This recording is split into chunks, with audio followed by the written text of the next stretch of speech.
سرکار دو عالم صلی اللہ علیہ وسلم اپنے صحابہ کرام کے درمیان تشریف فرما تھے کہ ایک یتیم جوان شکایت کے لیے حاضر خدمت ہوا۔ کہنے لگا، یا رسول اللہ، میں اپنی کھجوروں کے باغ کے ارد گرد دیوار تعمیر کرا رہا تھا کہ میرے ہمسائے کی کھجور کا ایک درخت دیوار کے درمیان میں آ گیا۔ میں نے اپنے ہمسائے سے درخواست کی کہ وہ اپنی کھجور کا درخت میرے لیے چھوڑ دے تاکہ میں اپنی دیوار سیدھی بنوا سکوں۔ اس نے دینے سے انکار کیا تو میں نے اس کھجور کے درخت کو خریدنے کی پیشکش کر ڈالی۔ میرے ہمسائے نے مجھے کھجور کا درخت بیچنے سے بھی انکار کر دیا۔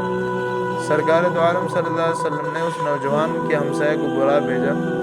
ہمسایہ حاضر ہوا تو آپ صلی اللہ علیہ وسلم نے اسے نوجوان کی شکایت سنائی، جسے اس نے تسلیم کیا کہ واقعتاً ایسے ہی ہوا ہے۔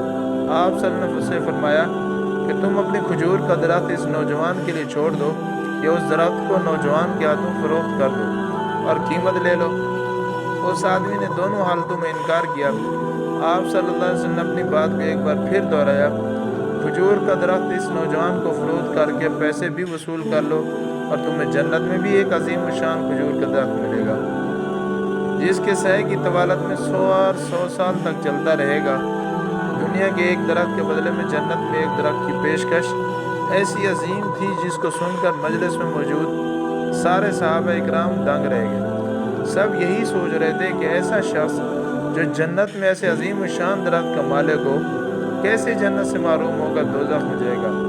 مگر وہ قسمت کے دنیاوی مال و متاع کی لالچ اور طمع آڑے آ گئی۔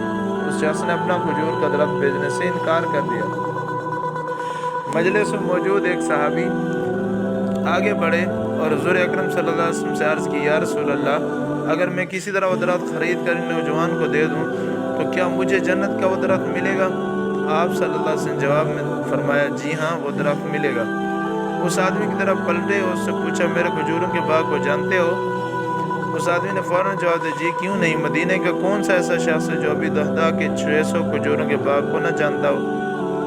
ایسا باغ جس کے اندر ایک محل تعمیر کیا گیا، باغ میں میٹھے پانی کا ایک کنواں اور باغ گردی تعمیر خوبصورت اور نمایاں در و دیوار سے جو دور ہی سے نظر آتی ہے۔ مدینہ کے سارے تاجر تیرے باغ کی اعلیٰ اقسام کی کھجوروں کو کھانے خریدنے کے انتظار میں رہتے ہیں۔ ابی دہدہ نے اس شخص کی بات کو مکمل ہونے پر کہا، تو پھر کیا تم اپنے اس کھجور کے ایک درخت کو میرے سارے باغ، محل، کنویں، خوبصورت دیوار کے بدلے فروخت کرتے ہو؟ اس شخص نے غیر یقینی طور پر حضور اکرم صلی اللہ علیہ وسلم کی طرف دیکھا کہ کیا عقل مانتی ہے کہ ایک کھجور کے بدلے میں اسے 600 کے کھجوروں کا باغ کا قبضہ مل پائے گا کہ نہیں؟ معاملہ تو ہر لحاظ سے فائدہ مند نظر آ رہا تھا۔ حضور اکرم صلی اللہ علیہ وسلم نے گواہی دی اور معاملہ طے پا گیا۔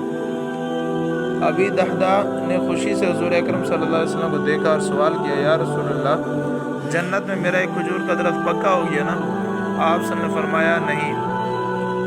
آپ صلی اللہ علیہ وسلم نے اپنی آوت کو مکمل کرتے ہوئے جو کچھ فرمایا اس کا مفہوم یوں بنتا ہے کہ اللہ رب العزت نے تو جنت میں ایک درخت محض ایک درخت کے بدلے میں دینا تھا، تم نے تو اپنا پورا باغ ہی دے دیا۔ اللہ رب العزت جود و کرم میں بے مثال ہیں، انہوں نے تجھے جنت میں کھجوروں کے اتنے باغات عطا کیے ہیں کثرت کی بنا پر، جن کے درختوں کی گنتی بھی نہیں کی جا سکتی۔ ابی دہدہ میں تجھے پھل سے لدے ہوئے ان درختوں کی کس قدر تعریف بیان کروں؟ آپ صلی اللہ علیہ وسلم نے اس بات کو اس قدر دہراتے رہے کہ محفل موجود ہر شخص یہ حسرت کرنے لگا کہ کاش وہ ابو دہدہ ہوتا۔ ابو دہدہ وہاں سے اٹھ کر جب اپنے گھر کو لوٹے تو خوشی کو چھپا نہ پا رہے تھے۔